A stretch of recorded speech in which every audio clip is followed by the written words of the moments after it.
चाहे उमा हो, कात्यायनी हो, चंद्रघंटा हो, कुष्मांडा हो, उमा हो,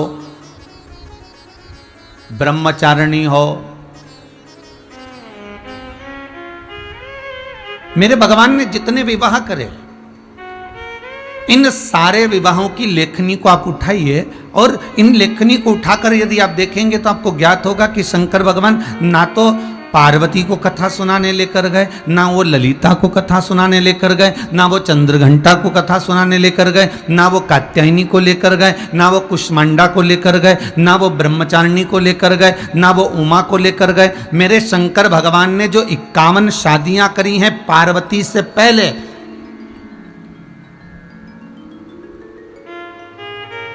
शंकर भगवान के 51 जो विवाह हुए हैं कि पार्वती का जो जन्म है ये 52वें नंबर का जन्म है। इससे पहले पार्वती उमा बनकर, कात्यायनी बनकर, कुष्मांडा बनकर, चंद्रघंटा बनकर, स्कंदा बनकर, ये माता पार्वती कई अवतार लेती आई है और बाद में ये सती बनकर आई और सती के बाद में फिर इनका अवतार पार्वती के रूप में हो जाएगा। तो एक रूप माता पार्वती के ना जाने कितने बार अवतरित हो चुके थे, पर इतने रूप होने के बाद भी शंकर भगवान किसी को कथा सुनाने नहीं ले गए। अगर लेकर गए तो केवल सती को लेकर गए। उसका कारण क्या था? दक्षायनी को लेकर गए, उसका कारण क्या था? क्योंकि दक्षायनी के भीतर थोड़ी सी दक्ष की पुत्री होने की अभिमतता थी।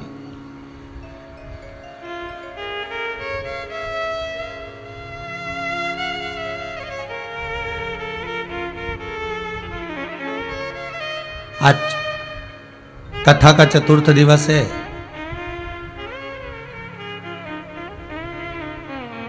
और चौथे दिन की कथा में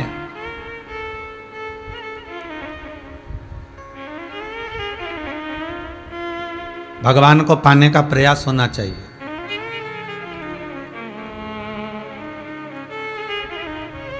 नंद बाबा, दशरथ जी, कदर्म जी, आंत्री जी, इन सब की कथा उठाकर देखना, सबकी कथा उठाकर देखिए। नंद बाबा 60 वर्ष की आयु में आए तब उनके घर में भगवान कृष्ण पधारे। दशरथ जी 60 वर्ष की आयु में आए तब राम जी पधारे। कदर्म जी 60 की अवस्था में आए तब कपिल देव महाराज पधारे। आंत्री ऋषि 60 की अवस्था में आए तब दत्तात्रेय भगवान पधारे। हिंदू धर्म में मृत्युलोक में भारत की इस प्रशासन में गवर्नमेंट के अंतर्गत भी 60 वर्ष की अवस्था आती है तो गवर्नमेंट रिटायर कर देती है।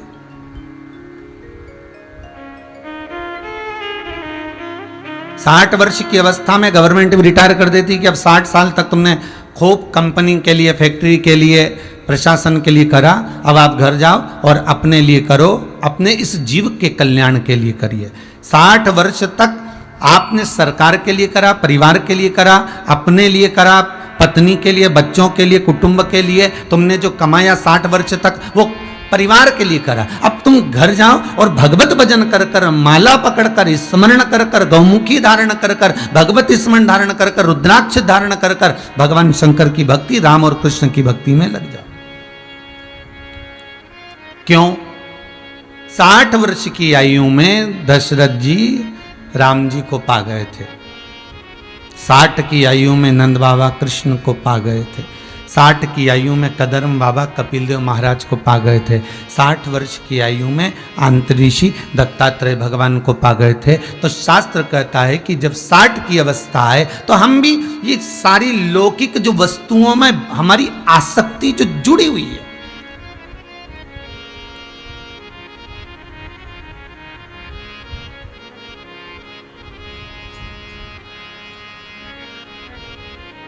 हमारी जो आसक्ति रमी हुई है, यह आसक्ति से हम निकलकर इस मन में, इस हृदय में भगवान शंकर को, राम को, कृष्ण को, तुम्हारी जिससे अच्छी पटे, जिससे तुम्हारा मन रम जाए। हम पहले भी कथा में कहें कि हमारी तरफ से दबाव नहीं है कि आप शंकर का भजन करो, जितने लोग कथा सुन रहे हो टीवी पर, बिल्कुल ध्यान रखना, हमारी तरफ से बिल्कुल दबाव नहीं है कि तुम शंकर का भजन करो, हमारी तरफ से बिल्कुल दबाव नहीं है कि तुम राम का भजन करो, हमारी तरफ से बिल्कुल दबाव नहीं कि तुम कृष्ण का भजन करो, हमारी तरफ से बिल्कुल दबाव नहीं कि तुम जगदम्बा का भजन करो। हमारा तो केवल इतना कहना है कि जैसे तुलसीदास जी ने रामचरितमानस में एक चौपाई लिख दी कि कलयुग केवल नाम धारा। तुलसीदास जी ने ये नहीं लिखा कि कलयुग केवल राम धारा, उन्होंने लिखा है नाम धारा। तुम्हारा मन पड़े तुम राम भज लो, तुम्हारा मन पड़े तुम कृष्ण भज लो, तुम्हारा मन पड़े तुम शंकर भज लो, तुम्हारा मन पड़े तुम भवानी भज लो, तुम्हारा मन जिसमें रम जाए तुम उसका भजन करो, पर करो जरूर।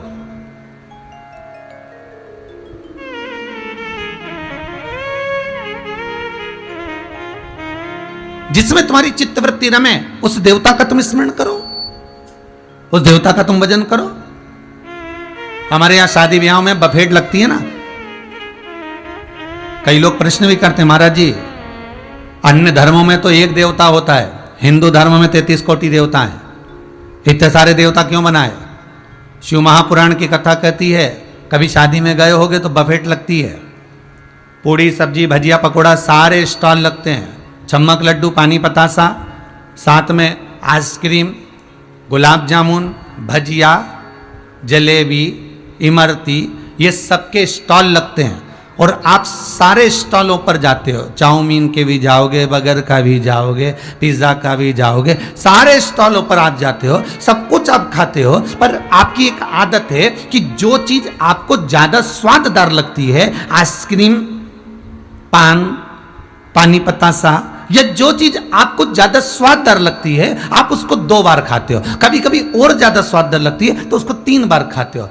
सब कुछ खाया आपने, सारे स्टॉल खाए आपने, पर उसके बाद भी आपको जो अच्छा लगा उसको आपने 2 या 3 बार खाया। उसी तरह 33 कोटि देवता हिंदू धर्म में इसलिए बनाए गए कि आपका मन पड़े, संपूर्ण ब्रह्मांड में तुम्हारी जो मर्जी पड़े उस देवता का स्मरण करो, एक एक देवता का नाम जाप करो। और निवेदन केवल इतना है कि जिसमें तुम्हारी चित्त वृत्ति पूर्ण तरह से रम जाए, फिर उसको तुम जमकर पकड़ लो, उसके चरणारविंद को तुम अपने हृदय में रमा लो। और एक बार हृदय में रम गए तो जो स्वाद, जैसे एक स्टाल पर पेट भर कर पाने में जो आनंद आया, वही आपका स्वाद, आपकी जिंदगी, आपका आनंद बना देगा। बस उसकी भक्ति में फिर आप रम जाओ।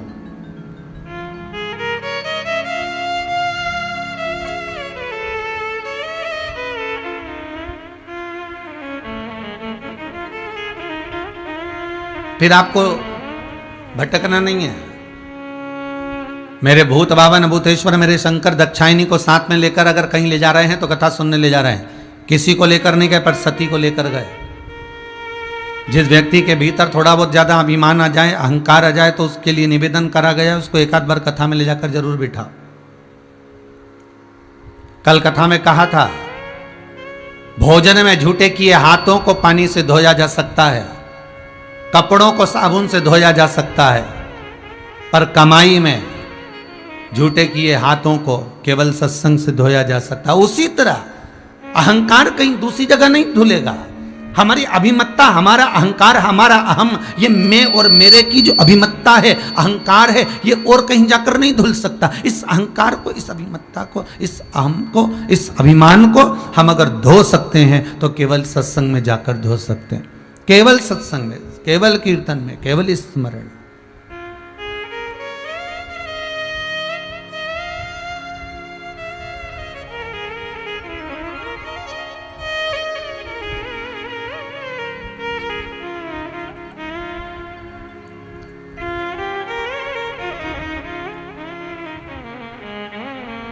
एक बार एक चिड़िया उड़ रही थी,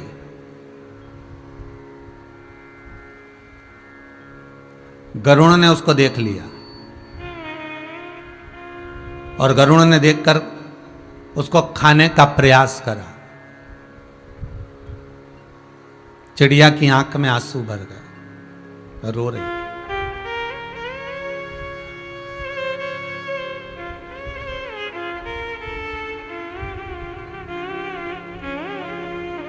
कोई पूछ रहा था एक बार, गुरुदेव,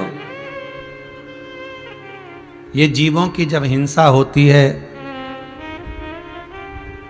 बकरी हो, बकरा हो, जीव हो, मछली हो, जब इनकी हिंसा होती है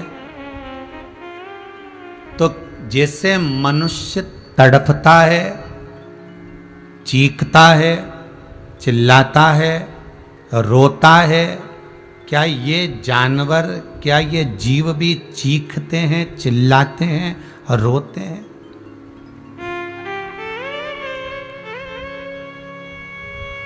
शिव महापुराण की कथा कहती है भाई, शंकर की कथा कहती है, हम चीखते हैं, चिल्लाते हैं तो हमारी आवाज को, हमारे शब्द को, हमारे संबोधन को दूसरा सुन लेता है। हमारे संबोधन को दूसरा ग्रहण कर लेता है, सुन लेता है। पर हमारे संबोधन सुनकर तो दूसरा कोई हमारे पास में बचाने के लिए आ भी जाता है, खड़ा भी हो जाता है, हमारे दुख में शामिल भी हो जाता है। पर जब कोई जीव को कष्ट होता है, दुख होता है, तकलीफ होती है, कोई जानवर, कोई जीव, कोई मछली, कोई जलचर, कोई थलचर, कोई वायुचर जीव जब प्राणों को त्याग रहा होता है, उसको जब कष्ट हो रहा होता है, तो कोई आए चाहे ना आए, पर वो परमात्मा की डायरी में लिखा जरूर जाता है।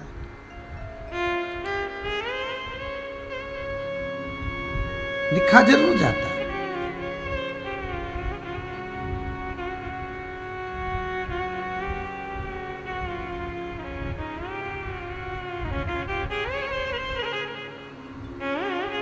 अब एक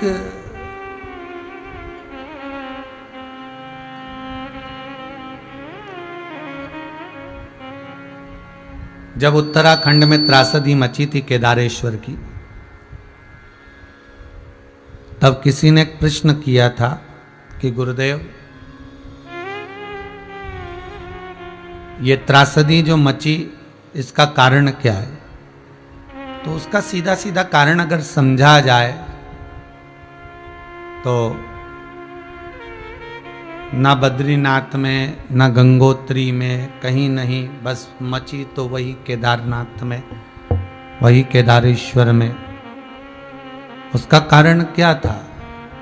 उसका कारण केवल इतना था, जो खच्चर, जो घोड़े तुमको अपनी पीठ पर बिठाकर वजन तोक कर 14-14 किलोमीटर दूर तक खा नहीं रहे, पी नहीं रहे, तोक कर चले जा। पैसा मालिक को दिया,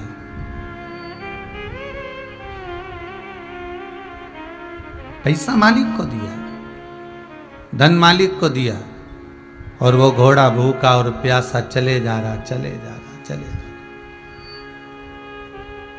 तो भगवान कभी तो सुनता है किसी ना किसी जीव की। आज लोगों ने मांसाहार करा, पक्षियों को लोग खाना चालू कर दिए, तो भगवान उनकी सुनकर यह कोरोना वायरस भेजा।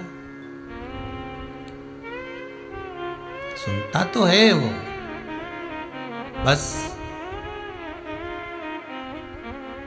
हम पहचान नहीं पाते हमारे शब्दों को। हम अगर रो रहे हैं, हम अगर दुखी हैं, हम अगर तकलीफ में हैं, हम अगर कष्ट में हैं, तो हम अपने शब्दों को कहेंगे तो दूसरा सुन लेगा। पर जीव जंतु, जानवर, पशुधन जितने भी हैं, इनके रोने पर कौन सुनेगा? वो परमात्मा।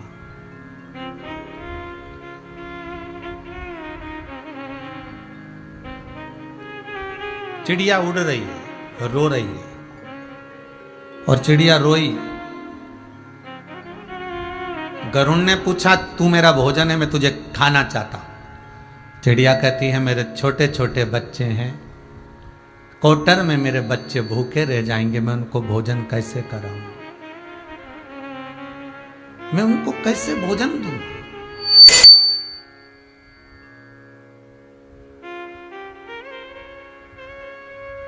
मैं उनको कैसे भोजन प्रदान करूंगी? मेरे बच्चे भूखे रह जाएंगे। मेरे बच्चों को भोजन कैसे मिलेगा, कैसे मैं उनको दे सकती हूं भोजन। गरुण कहने लगा कि मुझे भूख लग रही है, मुझे तो तुझे खाना है। चिड़िया ने जब हाथ जोड़े तो गरुण कहता है एक शर्त लगाता हूं, अपन दोनों उड़ते हैं, अगर तू मुझसे जीत गई, मुझसे आगे निकल गई तो मैं तुझे छोड़ दूंगा, और यदि तू मुझसे पीछे रह गई तो मैं तुझे खा जाऊंगा। चिड़िया ने मन में सोचा मरना ही तो है, एक बार प्रयास करने में क्या जाता है, मंजूर है मुझे, अपन दोनों उड़ते हैं। पर चिड़िया ने कहा मंजिल आएगी तब तक उड़ना पड़ेगा, और मंजिल जैसे ही आएगी तब तक दोनों उड़ेंगे। ये नहीं कि मैं पीछे रह गई तो तुमने जीत मान लिया है, मंजिल तक तो उड़ना है। आज भी रेस होती है, दौड़ होती है तो एक रिबन बांध दिया जाता है, एक चूने की लाइन बना दी जाती है कि इस मंजिल तक आपको दौड़कर आना है, भले तुम आगे हो जाओ पीछे हो जाओ, दौड़ते रहो, पर इस लाइन पर आकर जो टच कर लेगा, इससे अग्रण्य जो निकल जाएगा वही विजय है, वही जीता है। गरुड़ ने कहा ठीक है, और चिड़िया मन में सोच ली कि जीत तो सकती नहीं, वो भी गरुड़ से, पर हिम्मत करो। और चिड़िया और गरुड़ दोनों उड़ने लगे। जैसे ही गरुड़ उड़ने ही वाला था, चिड़िया उड़ के गरुड़ के सिर पे बैठ गई।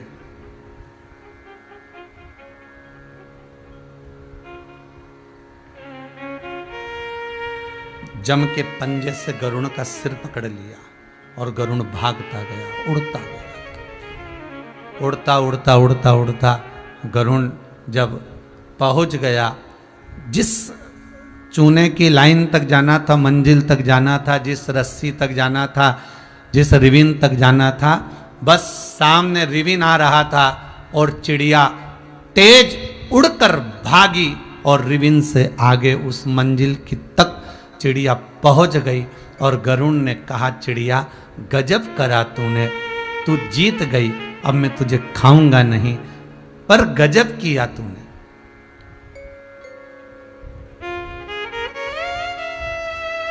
केवल